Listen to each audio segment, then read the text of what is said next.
what I'm saying is that the possibility of being arrested as an innocent person, we have a lot of videos of that happening. So like, I mean, all I'm saying is that that does happen. People can, it just does happen. And so my point is that like this, I don't think it's an extreme possibility given like how often it does happen. It actually does happen a lot. It's shocking. Yes, you'd be surprised how many people get arrested and released, and there's no record of it. And what is that based off of? It just Just the videos you see in your algorithm, or is that based off of like Well, I'm a data? lawyer, first of all. I was trained as a criminal lawyer, so I know a lot of prosecutors. I know a lot of police officers and defense attorneys across the country. And I've done a lot of research into criminal statistics and also just like their collection, their analysis, all of it. So, like, that's where it comes from, is just my knowledge of like how the system operates. So I know kind of that police officers arrest people and release them, and there was never any reason to arrest them in the first place, and it's commonplace. And there's not a lot of recourse for that, and there's not a lot of documentation or accountability for those actions. So it continues, and then there's a lot of abuse of power that goes on underneath that framework. That's what I know based on my experiences in my study. But there's not a lot of documentation. How do you know that it happens a lot? Sorry. Again, because of the prosecutors that I talked to, the judges I talked to, the defense attorneys I talked to, the people who have been involved in the criminal justice system I've talked to, who have convictions, the things that they've seen, the stories that they tell. So, yeah, I wish it could be more scientific, but I'm pretty sure that all of the things that I've collected do paint such a picture. I don't think that I'm off. I mean, I could write a whole book, about what you're asking me right now. So it's very difficult to Yeah, pare it all many down. people have. No, many people have. I mean, I Like don't think there's. Michelle Alexander's book, for instance, the new Jim Crow.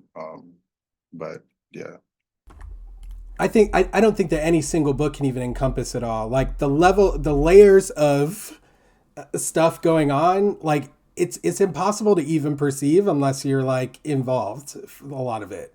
Like for instance, there's a lot of laws on the books in criminal court, just to give one example, that everyone acknowledges are a pivotal part of criminal defendants' civil rights, but they're just never enforced.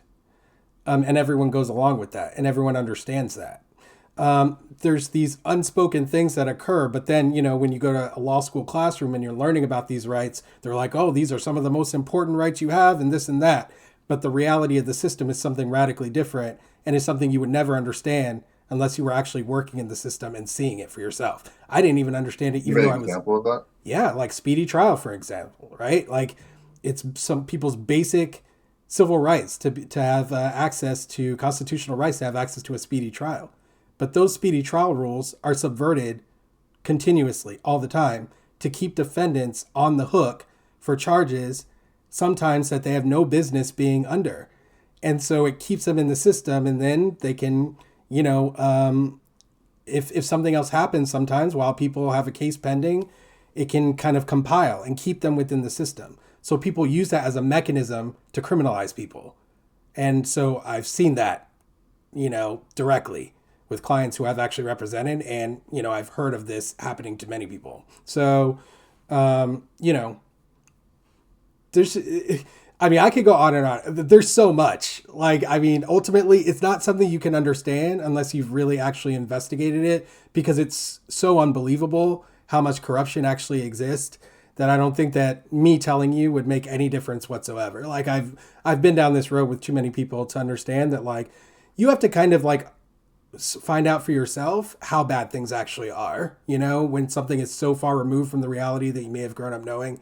Most people learn about the criminal justice system from like, SVU or Criminal Minds, or, or like, whatever other law show they're watching. And that stuff cannot even remotely explain to you what Yeah, are, they don't scratch the surface on these things. Yeah, no. Yeah. yeah. No, I mean the criminal justice system definitely has a lot of faults, and we have a lot of room for improvement. I mean, I don't think that there's no I don't think that's perfect by any means. I don't think that uh, it's efficient in some ways, uh, but I still wouldn't jump to certain conclusions that I think you would make and all that other stuff. And you could say that it's because I was never in it. Well, I haven't hang on. What studied conclusions? Let's be specific. Let's stuff. talk about it. Okay. Don't. But I don't want you to say I wouldn't think what you think unless you actually know what I think, which is very unlikely. So, like, well, I'm just basing it off of what you just so tell me literally. something specifically that I said that you think that you wouldn't think about that or whatever you were saying just now. Like, I want to know something specific.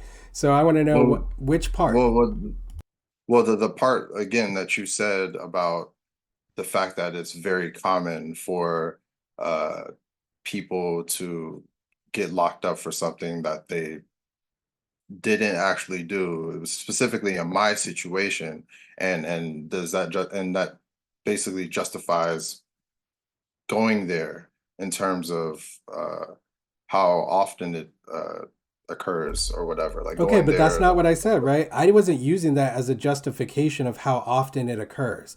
I'm already admitting, brother, that, like, I did say even that this is not scientific, right? Unfortunately, I don't have Yeah, the money and the reach to do a scientific experiment to calculate how much it is. I'm doing the best I can as an individual. I'm just answering your question. I'm not trying to say that I'm some kind of arbiter of truth on this because that's not realistic and I'm not that kind of person and I wouldn't pretend that I am. All I can tell you is what I've experienced and what I believe. That's where it ends. Okay. So I'm not trying to be the final word on anything. I'm just, answering your questions. What people decide to do, it's none of my business. People are always telling me that,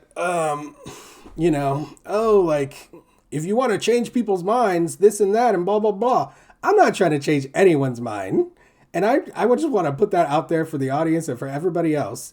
I could care less about changing anyone's mind.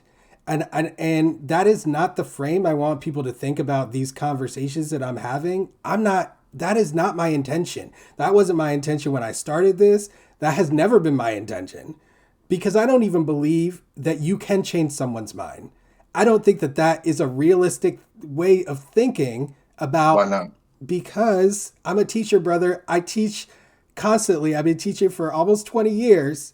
And so I am an expert in the moment when people change their minds because that is what learning is, a lot of it. A lot of learning is people changing their minds about previous beliefs that they held that were wrong and learning something new and making adjustments. So I see that all the time. I feel like I understand it extremely well because I think I'm a pretty good teacher. So I just know that ultimately it's an individual internal process that changes one's mind that can be catalyzed but cannot be completed without that individual.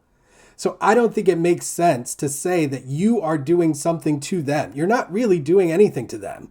Like when someone changes their mind, it's their choice. They are thinking about it. They are mulling it over and they make a choice. So for me to say I changed your mind when you did that, it takes away agency from that person and what they did and the mechanism by which they actually changed their mind. It wasn't me. It was you.